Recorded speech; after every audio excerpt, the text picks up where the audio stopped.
the past seem to be consigned to the backwoods. As much as you're bothered by it, there's also a sense in which too much history can be a problem. We see it in the Arab-Israeli issues. We see it in the Armenians and the Turks.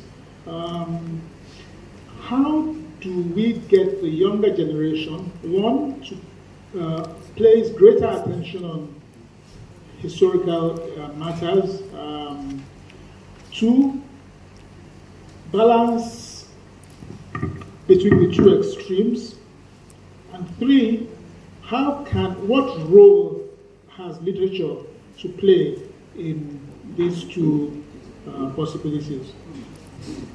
Oh, thank you very much. The first essay here, the most difficult for me to write, of critical race theory, troublesome books, and grievance aesthetics. We remember differently. We laugh differently because we cry differently. We die differently because we live differently. Truth is universal, quite all right. Beauty is universal, quite all right. But truth is not. It's not monochromatic. Beauty is not monochromatic either. The beauty you see in the moon, if you are on Victoria Island, today, what is it? Aja and Lekki and so on, as I said earlier, is different from the truth you see if you are at Ajegunle. So it's memory. What do we do with it? We cannot live for one moment without memory. But we also have to be careful about the way we remember. Yeah, I agree with you. Many people exploit memory. That is when you become, it is said in the Bible or in the Quran that this land belongs to our fathers and foremothers and so on and so forth. Thousands and thousands of years later, you just say, yeah, we have to reclaim it. What about that? This is the way you remember it. But what about the other people that have lived there for so many years? What do they remember? Now, critical race theory, it rates, the interview rates in the United States in the 1970s, in the 1980s, and from the second half of the 1990s, seemed to die down. And then the political landscape of America changed with the coming of the present government. And all of a sudden, people started remembering differently. They brought it up. Critical race theory, it is too black. It is too partisan. We don't want it. Parents who say, when my kid came home today, he was asking me, Daddy, they taught us in the class that you white people were mean to black people. That they were slaves. Those are facts. Yeah?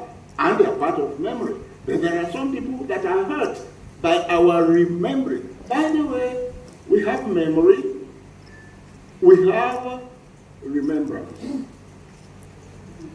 Memory is static.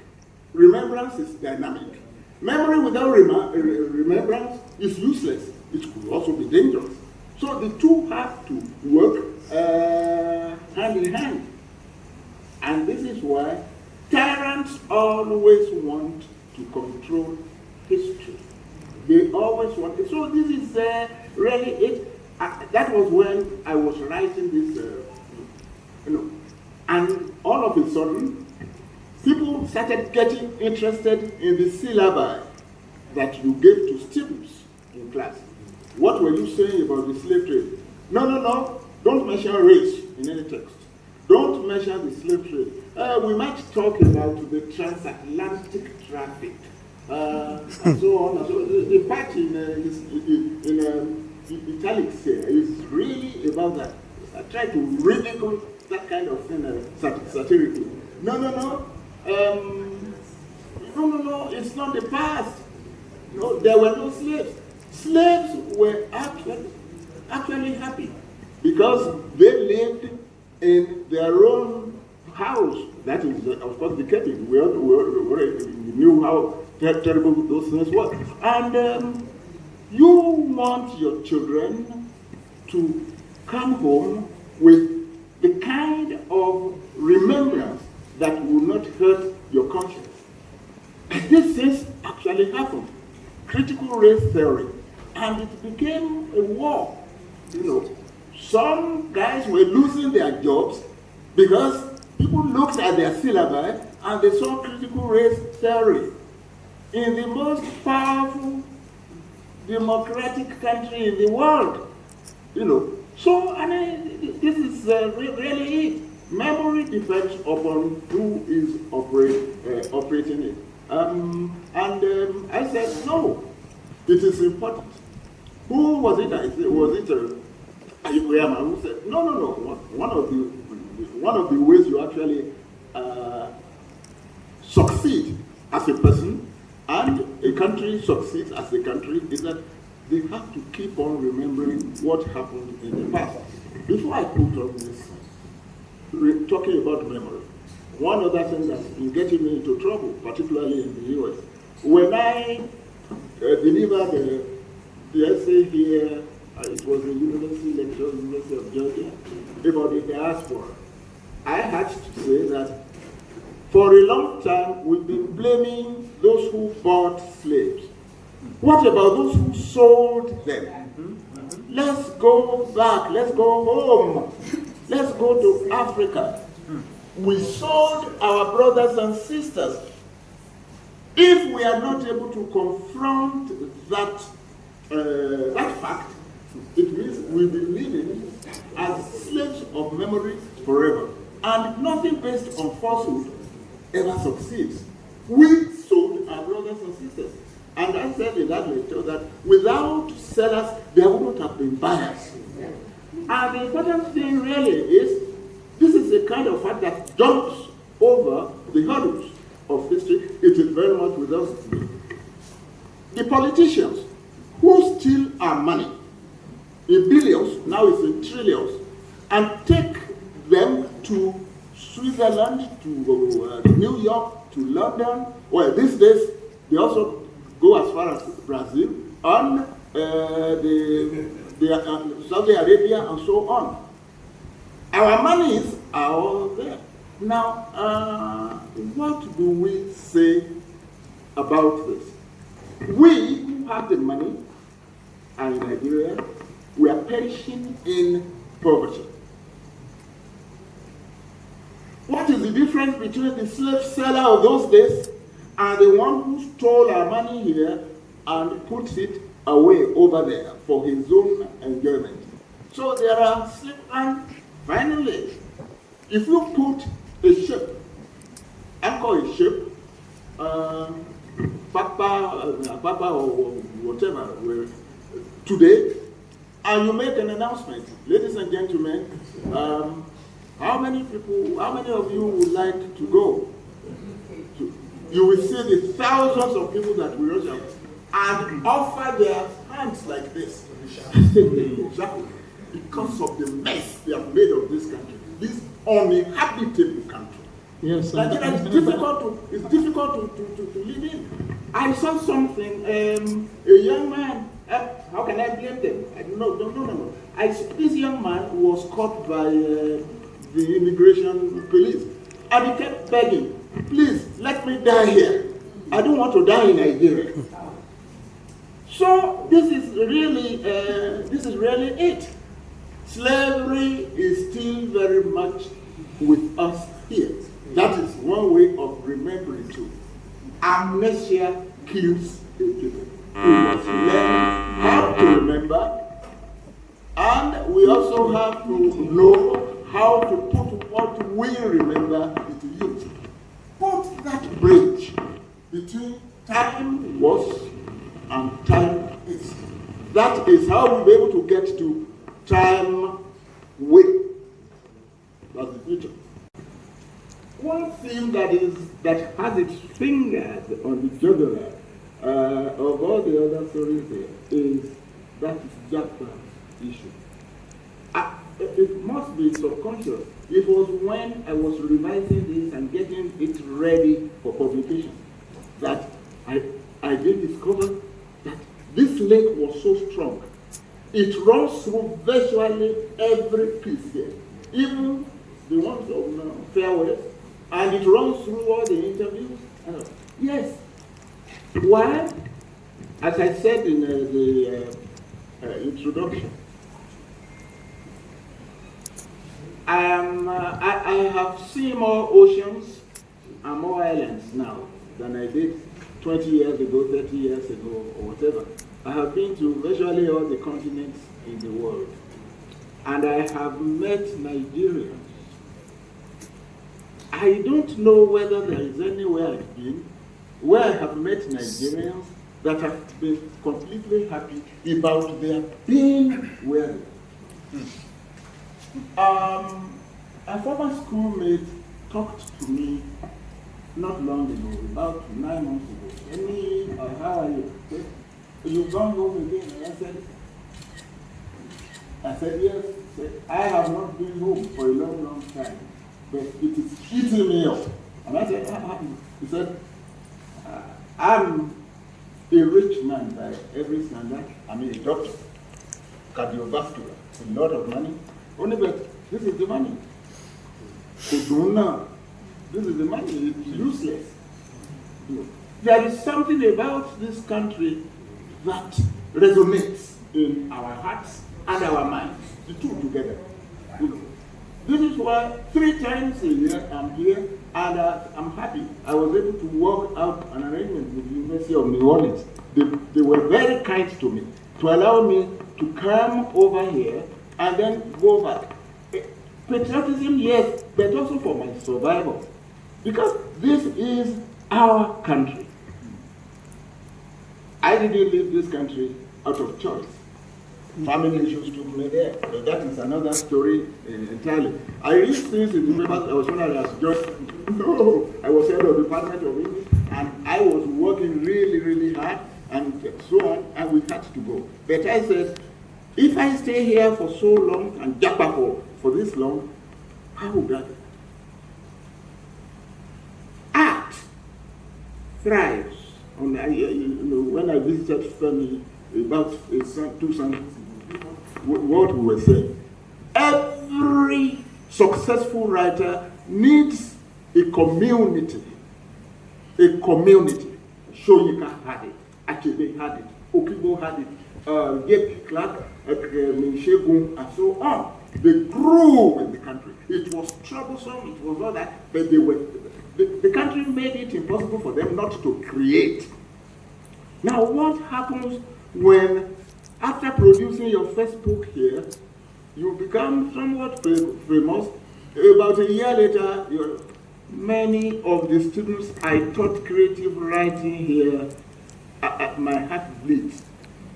Extremely promising.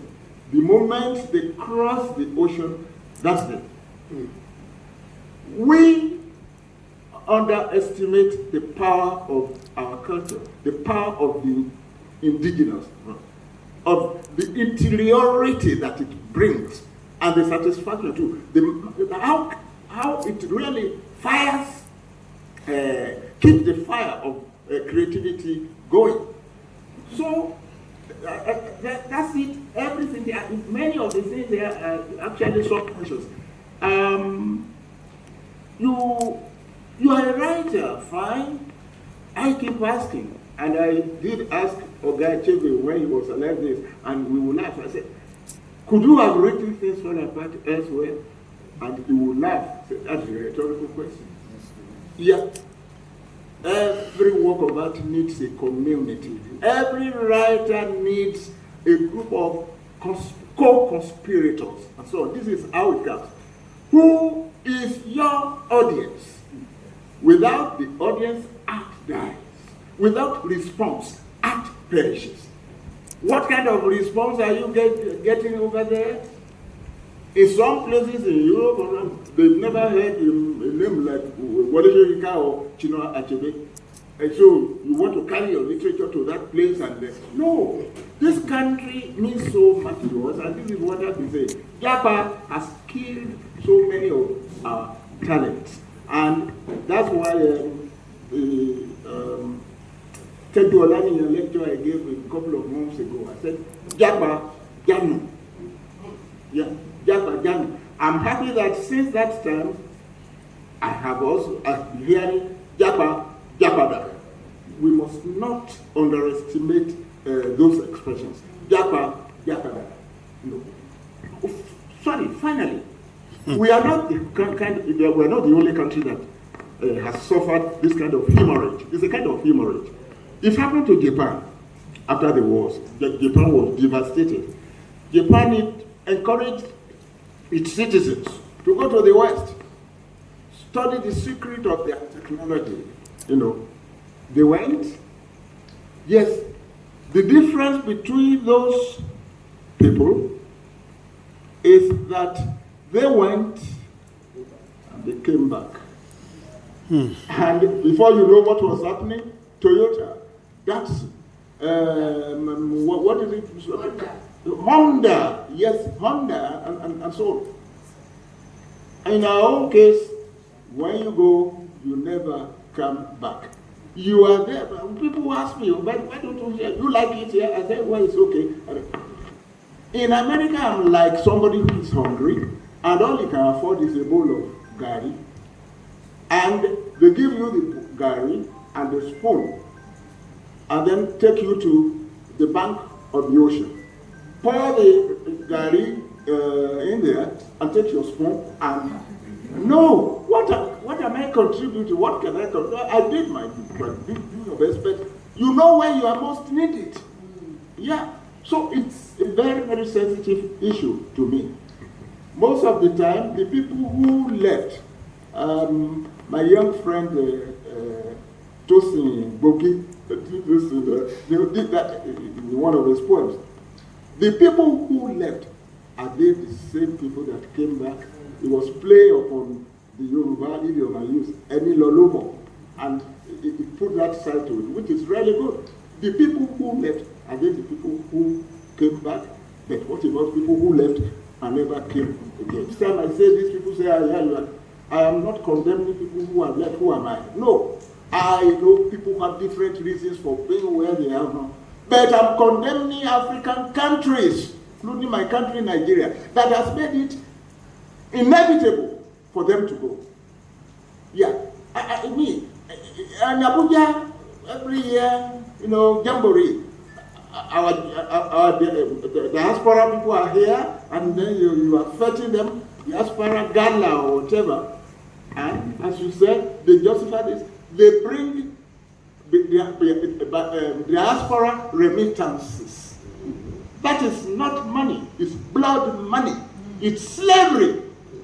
You export the best of your brain, you outsource them, and then you import ignorance. How can Nigeria make progress? She keeps saying it. Progress is not, development is not an accident. Underdevelopment is not an accident. Now, you can't put garbage in and expect gold at the other end. No. So this is why Japa is a passionate thing for me, because I have seen the world, and I know many of our people that should be here developing this country, but have not been able to do so. I was telling you a while ago, for 5 days this past week, there was no electricity where I was. I couldn't work. So who do I blame? The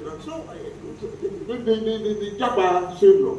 But I'm happy people are talking now about Japa. Let them make Nigeria habitable. For taking us back, for winding the reels right to the past, and that is memory, and that is the power of history. Yeah, Greek, Italian, and so on and so forth. That shows us really that there is nothing wrong with this country. No, But one thing I want to say though is that those people, when they came, they were at the top in the Nigerian society.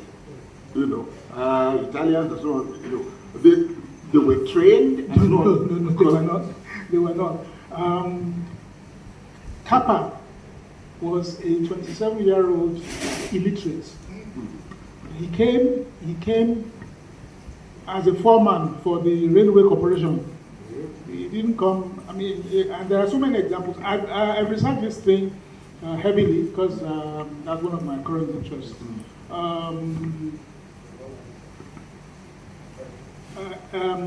El Khalil sold fabric on a tray on his head in Oyinbo market. Bulos was a goldsmith, an Nigerian goldsmith from market woman's home to the other. They all came, they were all disadvantaged. The Lebanese economy was in shambles. The Greek economy was in shambles. Italy was a dirt poor country. You know. I thank you for this. You know, I love being educated. But the question I also ask is, how did they make it to the top?